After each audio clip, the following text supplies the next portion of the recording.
A 24-foot boat with no one on board just did something no American warship, no fighter jet, and no cruise missile could do safely. It drove straight into the most heavily defended naval harbor in Iran, found a submarine sitting in dry maintenance, and blew it apart, and not a single sailor was ever in danger of being shot at, captured, or killed doing it. That's not science fiction. That happened on July 12, 2026, at Bandar Abbas Naval Base, and the U.S. military only confirmed it the next day. Good morning, everybody. It's the story of how the U.S. Navy just introduced a weapon that genuinely didn't exist in any real combat sense until 3 weeks ago, an autonomous strike boat called Corsair, and why Iran's entire coastal defense doctrine just got a lot harder to trust.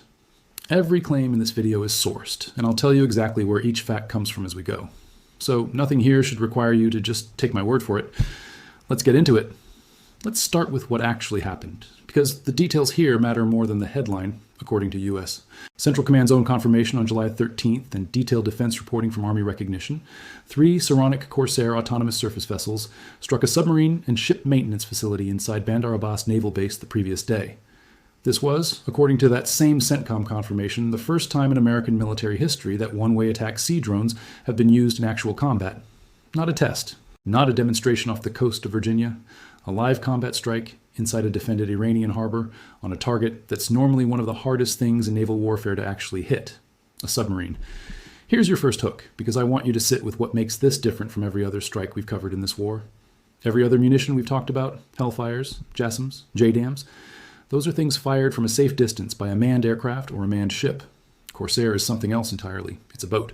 It drives itself. And it drove itself directly into an enemy harbor with nobody steering it from inside the blast radius, which is a genuinely different category of risk exposure than anything else fielded in this conflict so far. CENTCOM released imagery from the strike, and it's genuinely remarkable. The forward camera view from one of the Corsairs shows the vessel closing in on a Ghadir-class Iranian midget submarine, sitting up on a yellow maintenance gantry mid-repair. That's the target. Not a submarine hiding somewhere in open water where it has the advantage of stealth, but a submarine stripped of every advantage it normally has, sitting exposed in dry dock, surrounded by the tooling, spare parts, and technical infrastructure needed to keep Iran's small submarine fleet operational at all. Second hook, because this is where the strategy gets genuinely interesting. Why go after a submarine that's already out of the water and can't hurt anyone right now? Because the target was never really just the submarine. Think about what a maintenance facility actually represents in naval warfare. It's not one asset. It's the machinery that keeps an entire fleet combat capable. The gantries that lift these submarines out of the water, the electrical hookups, the specialist tools, the spare parts inventory, the trained technicians who know how to work on this specific class of vessel, all of that is concentrated in one place. Damage that infrastructure, and you're not just taking one submarine off the board. You're potentially delaying the repair schedule for every submarine that needs that same facility going forward. Military analysts call this fleet suppression through maintenance denial. Instead of waiting for enemy ships to put to sea and hunting them one at a time, you go after the shore-based system that regenerates the fleet in the first place. That's a fundamentally different theory of naval warfare than anything we've talked about in this conflict so far. Think about how much harder that makes life for the country on the receiving end. A navy that loses a ship at sea can, in theory, still build or acquire another one eventually. A navy that loses the specific facility capable of servicing a specific class of vessel loses something much harder to replace quickly. Trained technicians, specialized tooling calibrated to that exact hull design, spare parts inventories that took years to build up, and physical infrastructure like gantries and dry docks that can't just be rebuilt overnight.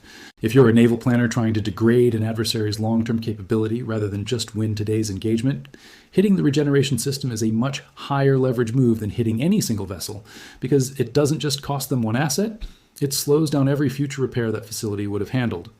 And it makes particular sense against Iran's Ghadir-class boats specifically. These are midget submarines, purpose-built for the shallow, cramped waters of the Persian Gulf. Small, hard to detect, useful for ambush operations, covert surveillance, laying mines, and threatening the narrow shipping lanes running through the Strait of Hormuz. A submarine like that survives on concealment and mobility. Strip it of both by catching it in dry dock, and you've neutralized its entire operational advantage without ever having to hunt it underwater. Third hook, and this one's for anyone who wants to understand what Corsair actually is under the hood, because the specs on this thing tell you exactly why it's such a useful tool. Corsair is a 24-foot autonomous surface vessel, the largest in a family of small unmanned boats built by a company called Saronic.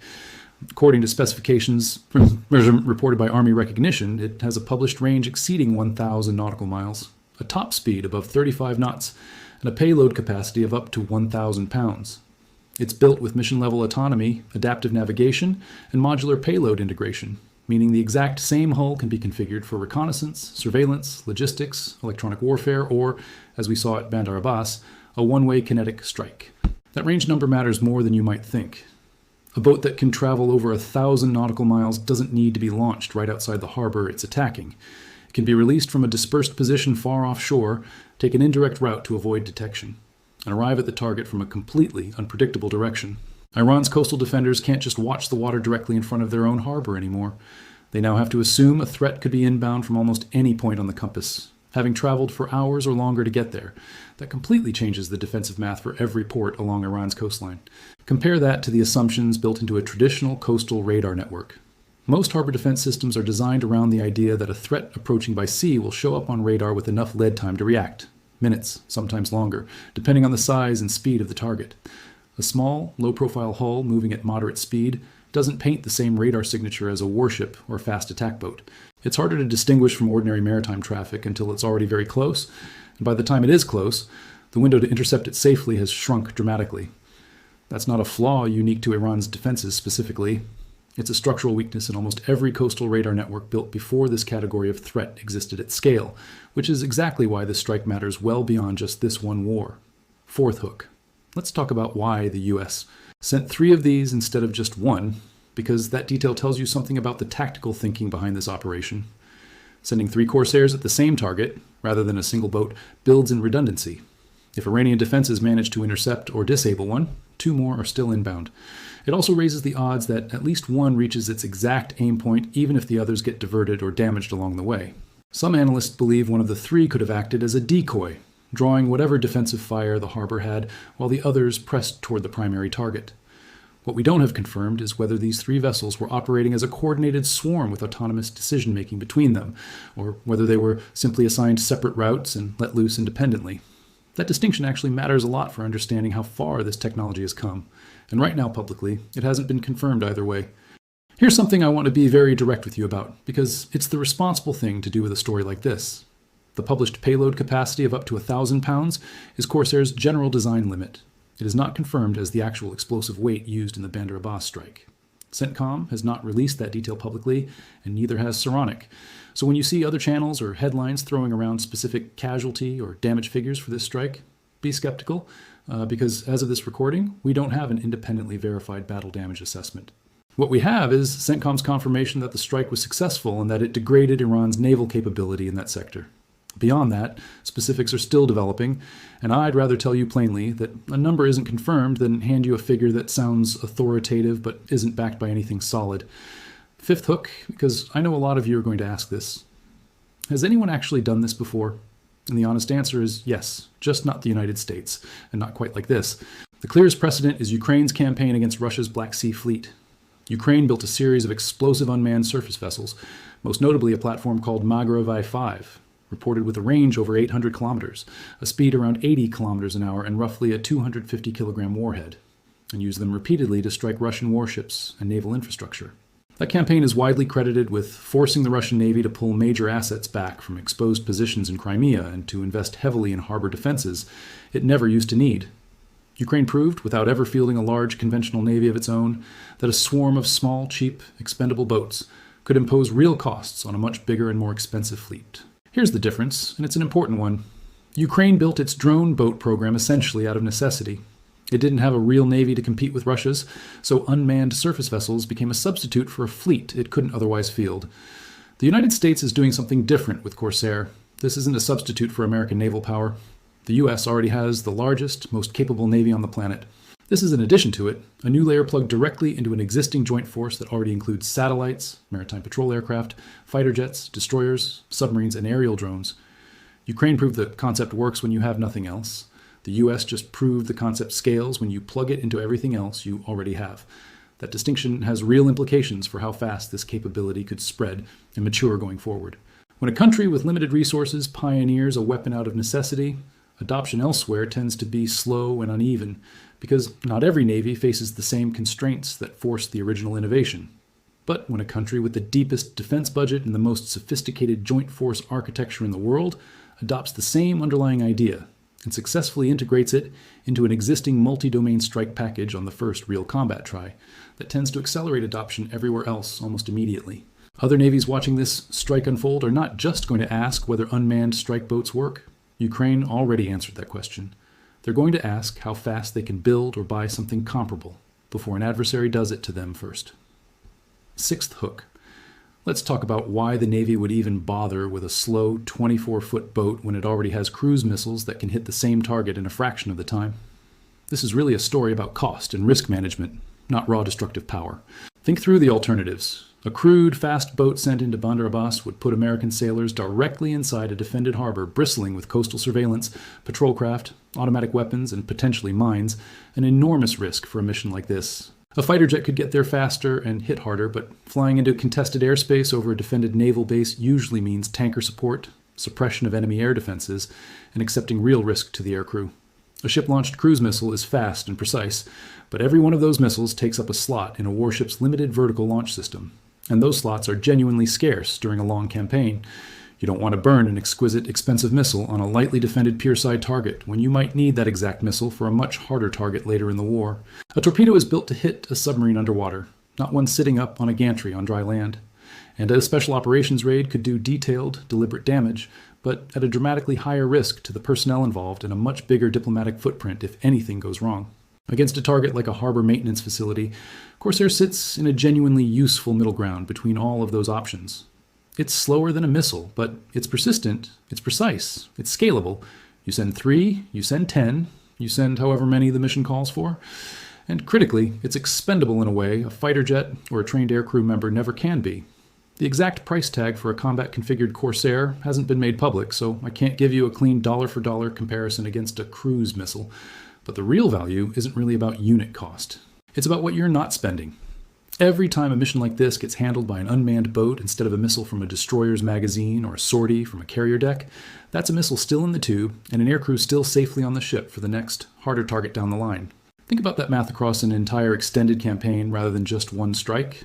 A guided missile destroyer only carries so many cells in its vertical launch system, and once those are spent, the ship has to sail somewhere safe to reload, which can take it out of the fight for days, depending on how far it has to travel. An aircraft carrier only has so many sorties it can generate in a day before maintenance schedules, crew rest requirements, and fuel constraints start limiting the pace. Every unmanned strike boat mission that accomplishes the objective without touching either of those finite resources is effectively banking capacity for later in the war.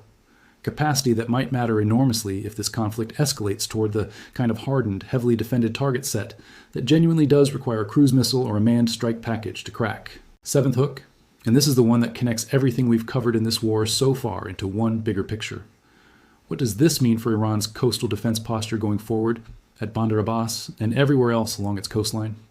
Before this strike, Iran's defensive calculus around a facility like Bandar Abbas could reasonably assume that if no American destroyer or submarine was nearby and no aircraft was inbound, the harbor was relatively safe.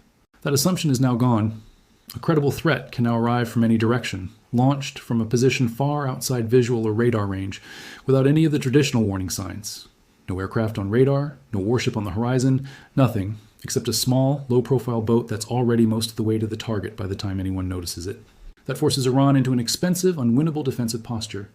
Every harbor entrance, every maintenance key, every sheltered anchorage along the entire coastline now has to be defended against this new threat category on top of everything else it was already defending against.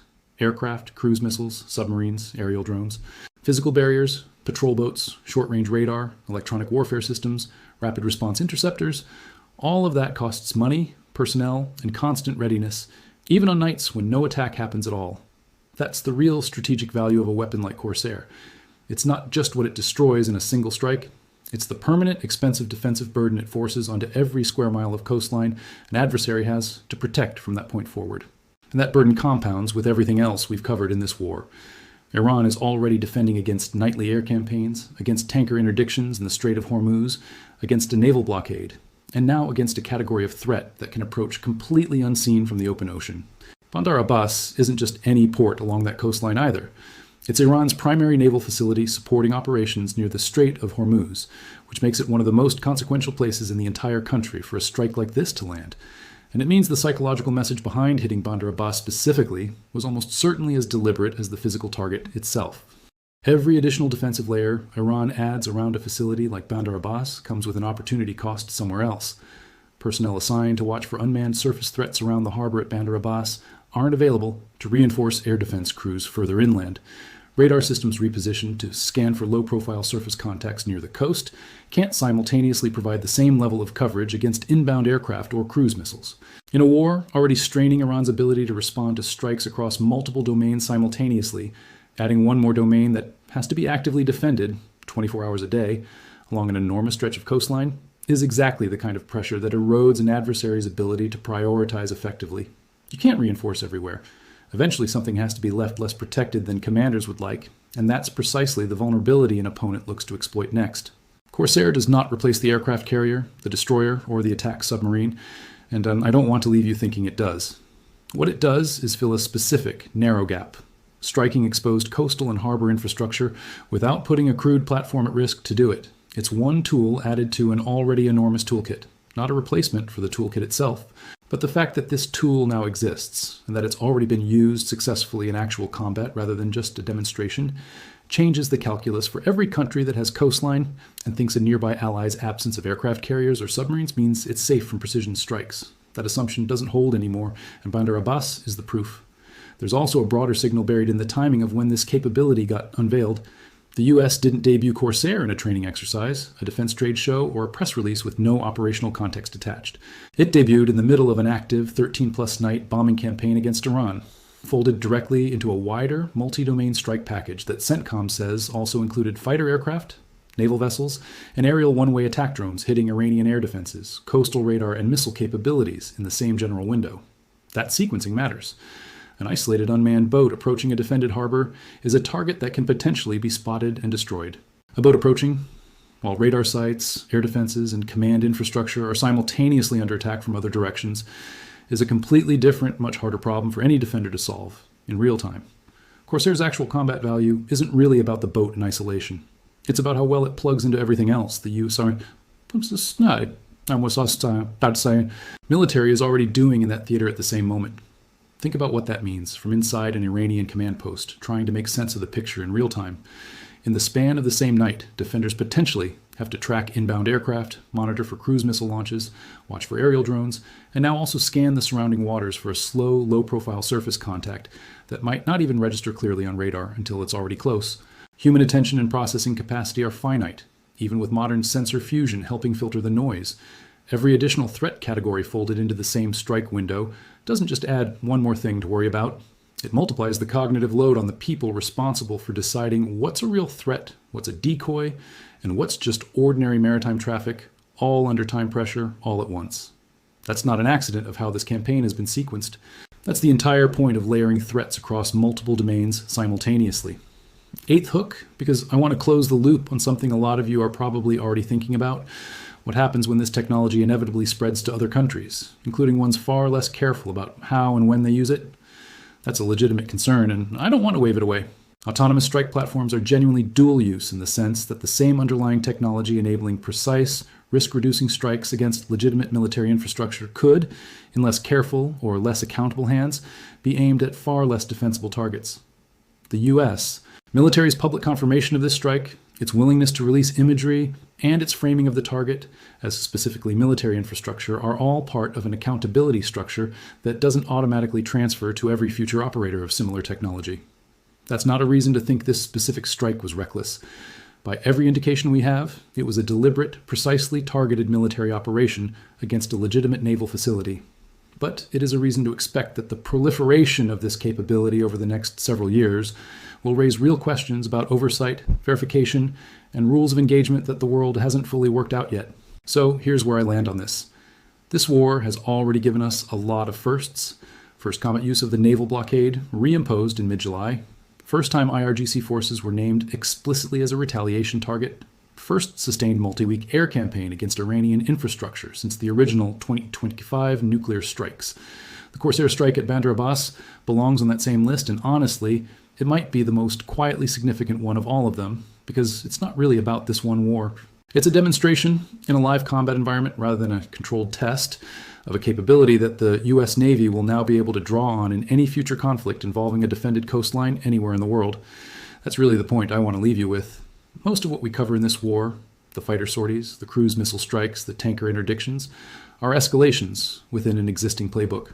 More strikes, more nights, more targets, but fundamentally the same categories of weapons doing the same categories of jobs that militaries have understood for decades. Bandar Abbas is different. It's not an escalation within the existing playbook. It's a new page added to it, tested for the first time under real combat conditions, rather than in a lab or a training exercise, and it worked. Wars tend to be remembered less for their biggest single strikes, and more for the moments where the underlying rules of what's possible quietly changed. This might be one of those moments, even if it doesn't feel as dramatic on the surface as 13 nights of sustained bombing. What do you think this means for how future naval conflicts get fought? Do you think we'll start seeing unmanned strike boats become a standard part of every major navy's toolkit, the way armed drones did in the air over the last 15 years? Let me know what you think in the comments, because I genuinely want to hear how you're reading this one. Before I wrap up, one more honest note on sourcing, because I think it matters every single time I put one of these together. Everything in this video traces back to CENTCOM's own confirmed statement on the strike, detailed defense reporting, and published technical specifications from Army recognition, and the documented historical record of Ukraine's unmanned surface vessel campaign against Russia's Black Sea Fleet. Where a detail isn't confirmed, the exact explosive payload used, the coordination method between the three vessels, the full battle damage assessment, I told you plainly that it isn't confirmed because guessing and presenting it as fact isn't something I'm willing to do just to make a story sound more finished than it actually is. Thanks so much for watching all the way through. If this helped you actually understand what just changed in this war, rather than just reacting to a dramatic headline, that's exactly what I'm trying to do here. I'll be back the moment there's more confirmed detail on this strike, or on wherever this war moves next. Until then, take care of each other, stay informed, and I'll see you in the next one. One closing thought, because I think it's worth sitting with before you go. Every time this war produces a new weapon, a new tactic, or a new target set, it's tempting to treat it as just another data point in an already long list of strikes. But some of these data points are going to matter for decades after this particular conflict is resolved, one way or another. The strikes on the Muwafaq Salti Air Base, the tanker interdictions in the Strait of Hormuz, the fires on Karg Island, those are all part of the story of how this specific war unfolds. What happened at Bandar Abbas is part of a different story, the one about how naval warfare itself is changing, and that story doesn't end when this particular conflict does. It's just getting started, and Bandar Abbas is where the first real chapter of it got written.